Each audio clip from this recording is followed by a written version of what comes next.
Eu sou apaixonado pelo mistério da palavra, porque eu acredito que todo o mistério da palavra é revelado em Cristo Jesus. Se eu acredito que Jesus tem poder, eu preciso acreditar que a sua palavra também tem poder. Tem alguém que acredita no poder da palavra aqui? Vou pedir para a banda viva me ajudar aqui hoje, vamos trabalhar junto, amém? Salmo 23, versículo 2, Salmo 23, verso 2, diz assim a palavra do Senhor: deitar-me faz em verdes pastos, guia-me mansamente a águas tranquilas. Vou ler novamente: deitar-me faz em verdes pastos, guia-me mansamente a águas tranquilas. Igreja, repita comigo: só descansa, mais forte, só descansa quem tem autoridade. Pai, em nome de Jesus, eu peço a Ti, Senhor, que não seja eu, Samuel, pregando, mas que seja o Espírito Santo de Deus falando com a sua noiva, em nome de Jesus, amém. Ocupe seu assento, glorificando ao nome do Senhor. Queridos, nós estamos diante de talvez a passagem mais famosa da Bíblia Sagrada, porque esta mensagem é sabida não somente em meio aos cristãos, mas também em meio a pessoas não frequentes nas igrejas, tanto do Brasil quanto do mundo afora. Nós estamos tratando do Salmo 23, e nesta passagem eu quis especificamente ler somente o versículo 2, aonde diz que o Senhor nos guia a pastos verdejantes ou a relvas verdes e nos leva a águas tranquilas. Pois bem, quando eu estava debulhando a mensagem, quando eu estava orando ao Senhor, pedindo por uma palavra, o Senhor me lembrou deste salmo, mas não no contexto de Davi. Preste atenção, olhe para mim. Quando Deus falou comigo para trazer a mensagem do Salmo 23, Ele falou comigo no Salmo 23, mas para tratar de um contexto fora da história de Davi. Se nós lermos o Evangelho de Marcos, nós vamos compreender algumas histórias que se adequam a esta passagem do Salmo 23. Se você ler Marcos capítulo de número 6, ali na parte da multiplicação dos pães e peixes, nós já temos a primeira analogia do salmista, já no Novo Testamento.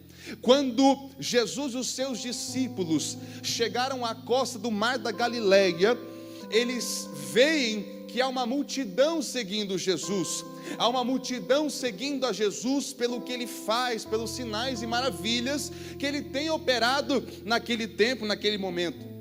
Jesus olha para a situação da multidão e Jesus não se conforma em liberar essa multidão sem o alimentar, sem alimentar essas pessoas. A Bíblia diz em Marcos capítulo 6, versículo 31, e Ele lhes disse: venham repousar um pouco à parte num lugar deserto, isto porque eles não tinham tempo nem para comer, visto serem muitos os que viam e o que vinham. Versículo 39, então Jesus lhe ordenou que todos se assentassem em grupos sobre a relva verde. Perceba aqui que o Salmo diz que o nosso pastor, que o Senhor nosso pastor, e nada nos faltará, Ele nos guia a pastos verdejantes. Pois bem, nós lemos aqui a história de que Jesus é o Senhor, Jesus está operando sinais e maravilhas, mas a Bíblia vai dizer que Ele para no lugar deserto. Repita comigo: deserto. Jesus para com a multidão em um lugar deserto, à costa do mar da Galileia. Agora olha que interessante, você percebe que seguindo a Jesus, vai ter vezes que você vai entrar no deserto? Se você percebe que seguindo a Jesus, tendo uma vida, uma atividade cristã, você vai se deparar com desertos na sua vida. E olha que interessante, não só deserto, Mas Jesus diz: vamos parar aqui no deserto para o povo descansar. Olha que interessante. Deserto é lugar de sequidão, deserto é lugar de fome, deserto é lugar de perdição, porque deserto, quando você está em meio a um deserto, você não tem um norte, você não consegue se identificar, se localizar onde é que você está. Pois bem, quando Jesus para com a multidão, ele diz assim: nós vamos descansar no deserto. Aí tem alguém que possa estar dizendo aqui hoje: o que Samuel está pregando aqui? O versículo vai dizer que depois que Jesus chega no deserto, ele fala para a multidão: ó, vamos se dividir e vamos sentar nessa relva verde. Aqui já vem o primeiro mistério da palavra, porque como é que tem relva verde em meio ao deserto? Deserto é local de seca, deserto é local de falta de líquido, falta de chuva, ou a chuva não vem em tempos concorrentes. Mas quando chega no deserto com Jesus, Jesus diz: vamos se separar e vamos sentar na relva verde. Alguém pode não ter entendido, mas eu vou debulhar o mistério da palavra para você conseguir receber o que Deus tem para a sua vida aqui hoje. Deus está dizendo: em meio ao deserto, eu vou te colocar em lugares de crescimento. Alguém pode dizer que o deserto não tem chuva, que o deserto não tem alimento, que o deserto não tem prosperidade, não tem crescimento, mas Jesus começa a separar o seu povo dizendo: pode sentar na relva verde, porque o lugar é deserto, mas aonde Jesus chega, a prosperidade, a bênção, o crescimento vem com ele. Eu não sei quem vai pegar, mas eu vou declarar já para o seu 2025: o deserto que você vai passar vai ser o lugar que Deus vai trazer crescimento. Quem recebe crescimento da parte de Deus? Então você vê, o salmista diz: guia-me a pastos verdes. Quando o salmista diz que guia a pastos verdes, isso traz uma conotação de paz, porque quando o salmista Davi trabalhava no campo, o lugar de paz, de adoração que ele tirava a Deus era nos pastos verdejantes, era na relva verde, era na grama colorida. Era ali que Davi adorava a Deus, porque era nesses locais que ele sentia paz, tanto na natureza quanto paz espiritual. Deus está dizendo: o povo está com fome, o povo está necessitado, mas Jesus vai em meio ao deserto colocar em um local que cresce para alimentar. Jesus pergunta: quem tem alimento aí? Os discípulos respondem a Jesus: Jesus, nem 200 denários podem alimentar toda essa multidão. Um salário mínimo nesta época era cerca de 300 a 360 denários. Esse era o salário mínimo do ano, não é do mês, é do ano. 300 a 360 denários. Eles estão dizendo mais da metade do ano de trabalho num salário mínimo da época não pagava a alimentação de toda aquela multidão. Mas Jesus pergunta: tem alguém que tem pão? Tem alguém que tem peixe? Sabe o que eu acho interessante? Tem muitas pessoas hoje que gostam de possuir bens. Tem muitas pessoas hoje que gostam de possuir coisas.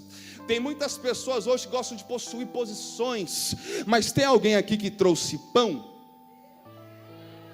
Queridos, quando nós tratamos da tipologia bíblica, o pão significa a palavra de Deus. A palavra de Deus alimenta. João capítulo 6, versículo 35, a Bíblia diz, quando que Jesus diz: eu sou o pão da vida, eu sou o pão da vida. Jesus pergunta: quem tem pão, quem tem alimento? Aparece um menino, 5 pães e 2 peixes. Jesus, você sabe bem a história, Jesus levanta aos céus, dá graças e ele começa a distribuir, e ele alimenta toda uma multidão, 5.000 homens, ainda mulheres, crianças, e 12 cestos cheios. Isso aqui já é uma palavra profética para a vida de alguém. Tem 12 cestos para 12 meses para a sua vida. Sabe o que Jesus está dizendo para alguém na tarde da bênção? Primeiro culto de 2025. Se você entrar no deserto, mas entrar com Jesus, você pode não ter nada, mas Jesus vai prover para cada mês do ano. Você pode estar preocupado com janeiro, mas Deus já está cuidando de fevereiro, de março, de abril, de maio, porque você entrou no deserto é com Ele.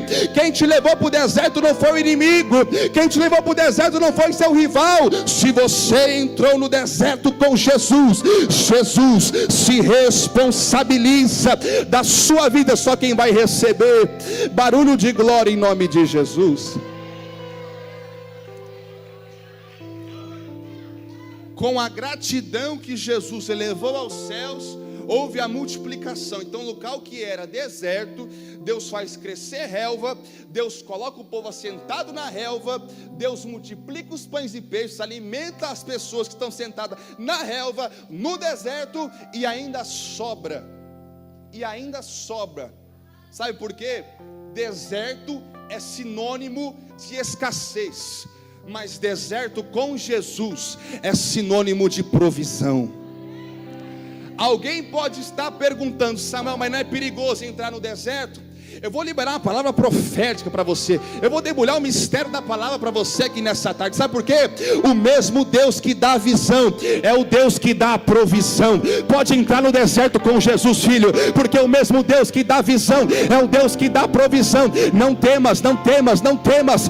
Viva com Jesus, anda com Jesus, obedeça a Jesus, que em meio a esse deserto Ele vai prover, Ele vai alimentar, Ele vai responder, Ele vai fazer crescer aquilo que você tem gerado nas mãos dele, nas mãos dele, nas mãos dele vai ser tratado, mas vai ser bênção para a sua vida. Você crê? Então nós vemos aqui que Deus guia pastos verdejantes, pode ser até deserto, mas vai ser verde, vai florescer. Verde, para quem não sabe, a cor verde em características linguísticas significa vida e esperança. A cor verde significa esperança. Então, quando a palavra diz que Deus guia pastos verdes, que o povo se assentou em relvas verdes, é porque com Jesus, aonde você estiver, pode ser até deserto, mas tem esperança para a sua vida, tem esperança para a sua casa, tem esperança para o seu ministério, tem esperança para os teus filhos. Onde você for com Jesus, a Bíblia diz que é o Senhor que guia. O Senhor que guia passos verdejantes. Se você deixa ser guiado pelo Senhor, a esperança está aí, é a luz de Cristo. O versículo que nós lemos do Salmo 23, nós lemos bem, versículo 2: deitar-me faz em verdes pastos, e guia-me mansamente às águas tranquilas. Guia-me mansamente às águas tranquilas. Aqui Jesus me traz à memória uma passagem bíblica de Marcos capítulo 4, versículo 37 em diante. Os discípulos estavam atravessando o outro lado do mar da Galileia, ou outro lado do lago de Genezaré, e sobrevém sobre o barco uma grande tempestade. O barco está sobre as águas, e até aqui eles poderiam estar meditando no Salmo 23. O Senhor só me guia em águas tranquilas. O Senhor só me leva para águas tranquilas. Mas quando eles estão no barco, o que acontece? Um grande temporal. A Bíblia vai dizer, Marcos capítulo 4, versículo 37, e levantou-se um grande temporal, atingindo o barco. Então, peraí, mas alguém pode estar perguntando até, se a Bíblia diz no Salmo 23 que o Senhor nos guia a águas tranquilas, por que quando Jesus está no barco, os discípulos estão atravessando para o outro lado, tem tempestade? Por que a tempestade alcança o barco? Olha que interessante, quando o barco está balançando, quando o barco está sendo danificado pelas nuvens fortes, pela tempestade, alguém pode perguntar: as águas são tranquilas, ou seja, local tranquilo, ambiente tranquilo, é ambiente de descanso. Como é que eu vou descansar em meio a uma tempestade? como que eu vou descansar, sendo que o meu barco está em xeque com a natureza? A nuvem é forte, a nuvem é pesada de chuva, as ondas são fortes, o barco está balançando. Como é que eu vou ter tranquilidade em meio a uma tempestade? Só que sabe o que eu acho lindo? Marcos capítulo 4, versículo 38, diz que o Senhor Jesus estava na polpa do barco, descansando, dormindo, com travesseiro ainda.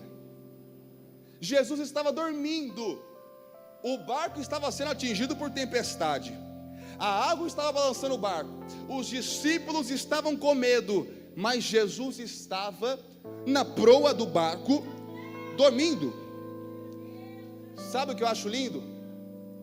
Você só tem descanso se você está acima da situação que você está vivendo.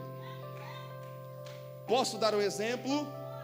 Se você tem um grande compromisso no dia seguinte, um compromisso que pode mudar a sua vida, e você não descansou bem, você tem risco de não ter sucesso nesse encontro. Já dizia um sábio o seguinte: nunca feche negócio antes de uma boa noite de sono dormida. Porque quando nós estamos ansiosos, quando estamos desesperados, parece que a insônia é mais forte, parece que a preocupação é mais forte. Se você pensa, o amanhã eu não sei como vai ser, o amanhã eu não sei como resolver, o seu corpo físico, o seu intelecto humano não quer deixar você descansar. Por quê? O seu intelecto humano quer procurar saídas perante essa situação. Quando você não tem controle sobre uma situação, você não consegue simplesmente ignorar, porque isso vai causar dano a você, e ninguém que sabe que o dano vai chegar se comporta normalmente, como por exemplo, eu vou receber, eu vou apanhar mesmo, eu vou sofrer mesmo, eu vou perder mesmo. Ninguém aceita isso, isso não está na característica humana. Nós ficamos preocupados, nós ficamos aflitos, nós ficamos ansiosos. Só que olha que interessante, quando você está em uma situação bem resolvida, em que você já preparou o que vai acontecer amanhã, que você já fez a sua planilha semanal, você deita, você descansa bem. No ano novo, eu creio que a maioria passou por isso. Nós nos alimentamos com a nossa família, nós regozijamos, agradecemos a Deus por mais um ano de vida, e nós dormimos tranquilamente, porque no dia seguinte era o que? Era feriado, não precisa fazer nada, não tem trabalho. Não estou generalizando, mas para a maioria de nós foi assim. Nós descansamos bem, porque não temos afazeres. Agora, quando tem uma situação difícil para o dia seguinte, nós não conseguimos dormir, nós não conseguimos descansar, repousar. Só que olha que interessante, o barco está balançando, a água está afetando ali a qualidade do barco, mas Jesus está na proa do barco descansando. Agora eu te pergunto, como é que alguém descansa em meio à tempestade? É porque só descansa na tempestade quem tem autoridade sobre ela. Alguém pode não ter entendido, mas eu vou mastigar o mistério da palavra para você sair de posse de bênçãos aqui nesta tarde. Sabe por que você precisa descansar o seu coração? Porque talvez esse ano você esteja preocupado com as contas, talvez esse ano você está preocupado com o seu trabalho, talvez esse ano você está preocupado com a sua saúde, mas eu vim te notificar, eu vim te lembrar, eu vim te recordar que o Deus que você serve está acima do seu trabalho. O Deus que você serve está acima dessa doença. O Deus que você serve está acima dessa crise. Posso te dar uma notícia? Você pode estar em crise, mas o céu nunca entra em crise. O mundo pode estar em crise, mas o céu nunca entra em crise. Jesus tem autoridade sobre o teu problema. Jesus tem autoridade sobre essa tempestade. Jesus está dormindo, porque Ele sabe que aquela tempestade tempestade não é ameaça para Deus, que essa tempestade não é ameaça para o barco, porque a tempestade pode ser forte, mas ali dentro está aquele que dá ordem para a tempestade. É por isso que Jesus descansa, é por isso que Jesus dorme. Então a palavra para você hoje é: descansa, Jesus já cuidou de tudo. Descansa, Jesus está no barco.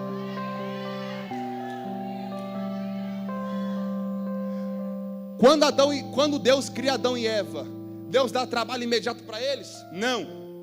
Por quê? Adão e Eva é criado no sexto dia. O sétimo dia é o quê? Descanso. Por quê? Antes de Deus te colocar num lugar, Ele enviou a provisão primeiro. Não, tem alguém que não pegou isso aqui. Eu não estou fazendo pirotécnica, mas eu quero que você seja abençoado aqui, meu irmão.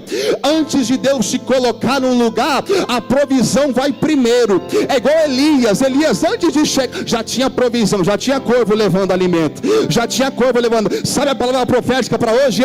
Você pode estar em janeiro, mas Deus já está enviando lá, Deus já está enviando na sua casa, Deus já está enviando para a sua família, Deus já está enviando para o seu ministério, porque Deus, Ele antevém a sua chegada. Primeiro a provisão chega, depois Deus coloca você no lugar. Deus nunca vai te levar para um lugar para você ser desamparado. Pode ser deserto, pode ser mar com tempestade, mas Jesus manda eu dizer aqui para a vida de alguém: a provisão chegou primeiro, a provisão chegou primeiro, a provisão chegou primeiro.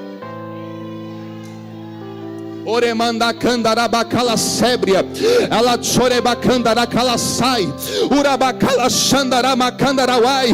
Eu não sei quem vai pegar isso aqui, mas eu preciso, como profeta, como atalaia de Deus, falar isso aqui. Não precisa ter medo, não precisa temer, não precisa estar ansioso de nada. Se o Criador, se o Salvador está no barco e está descansando, pode pegar seu travesseiro e descansar também, porque Deus já preparou, Deus já preparou, Deus já preparou, Deus já preparou. Tem alguém que pegou ali, tem alguém que pegou lá. Deus já preparou.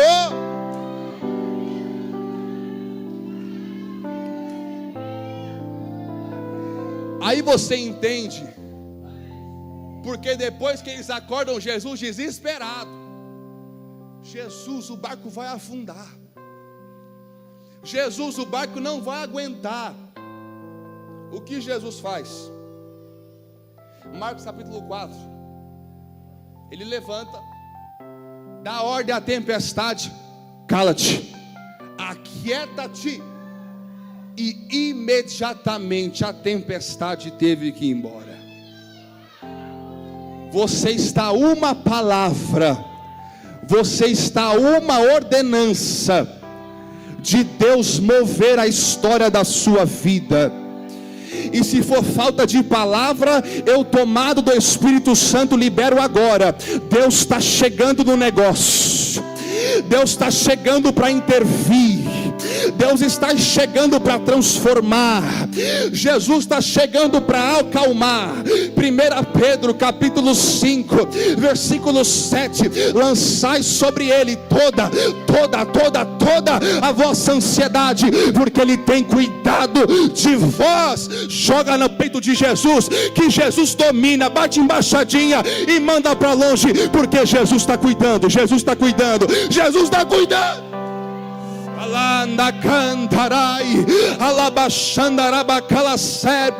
Agora você entende porque o salmista diz que Deus guia a águas tranquilas. Não é que a água vai estar tranquila, mas Deus vai chegar para tranquilizar a água. Deus não leva o povo para um lugar próspero, Deus leva para o deserto e lá prover. Deus não leva os discípulos às águas tranquilas, Deus leva os discípulos até a água, para na água Deus a tranquilizar. Sabe o que Deus está dizendo para alguém aqui hoje? Talvez o cenário é desfavorável, talvez onde Deus te colocou não parece o local aonde a promessa foi feita, mas Deus está dizendo: a bênção não está no local, a bênção está em você, meu filho, porque Deus não abençoa coisas, Deus abençoa pessoas. Você carrega a bênção de Deus, você carrega a presença de Deus, você carrega a presença de Deus, você carrega a promessa promessa, a promessa, a promessa. E a promessa que Deus libera para a noiva de Cristo essa tarde é: eu estou contigo, eu estou contigo, eu estou contigo. Ah, meu Deus do céu, se coloque de pé, vamos dar lugar aqui hoje. É o primeiro culto, é o primeiro culto. Começa o seu ano com chave de ouro, começa o seu ano com o pé direito. Ele é contigo, Ele é contigo, Ele é contigo. Só igreja, cante, cante, cante.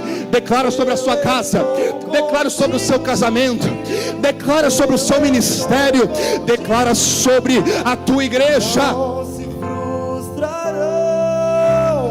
Não se frustrarão os planos de Deus. Ninguém impedirá. Pode o vento soprar, a terra pode se abalar, Mas os planos de Deus ninguém impedirá. E se passares, Quando passares pelas águas, Ele é contigo, filha. Ele é contigo, filho. quando passares pelo fogo, Ele não te queimará. pois eu estou contigo. Olha o recado do céu para a sua vida. Eu estou Olha o recado do céu para o seu ano de 2025. Estou contigo. Pega a palavra.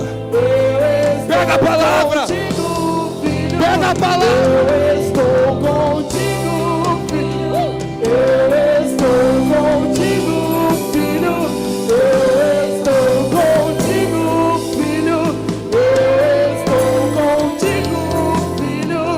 E se o teu barco parecer que vai naufragar, está balançando pra lá e pra cá, está causando medo em seu coração, está causando dúvidas, cadê Jesus?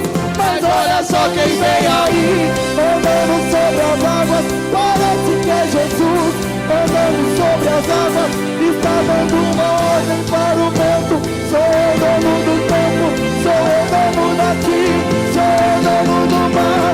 Sou eu, sou eu, sou eu, sou eu, sou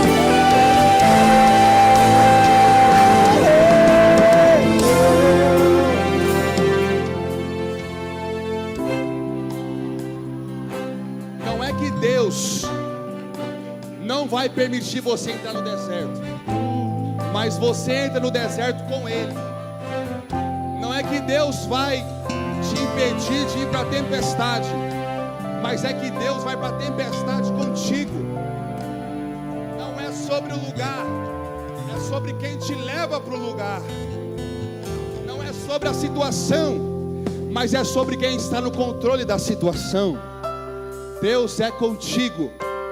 O salmista diz que nós vamos descansar. Então, em meio ao deserto, em meio à água, em meio ao deserto, Deus faz brotar grama para você descansar. Em meio à tempestade, Deus dá uma ordem e a água fica tranquila para você passar. Então eu quero aqui, como um ato profético, dizer para você que Deus não vai tirar as dificuldades da sua vida, mas Deus vai te dar habilidade para você passar por elas. O mundo é isso que nós estamos. O mundo é isso. É dificuldades debaixo do sol. Mas acima do sol tem alguém que, mesmo que está acima do sol, mesmo que é o Pai das luzes, Ele se rebaixou e entrou dentro de você. Não teve por usurpação ser como Deus, mas se fez carne. Ele se entregou, derramou o Espírito Santo e hoje Ele mora dentro de você. E o convite hoje é para quem não tem o Espírito Santo. Pode ser que todos nesta casa sejam crentes, mas antes de eu declarar outra palavra profética para a sua vida, eu não posso sair daqui sem a ciência de que tem alguém que precisa de Jesus.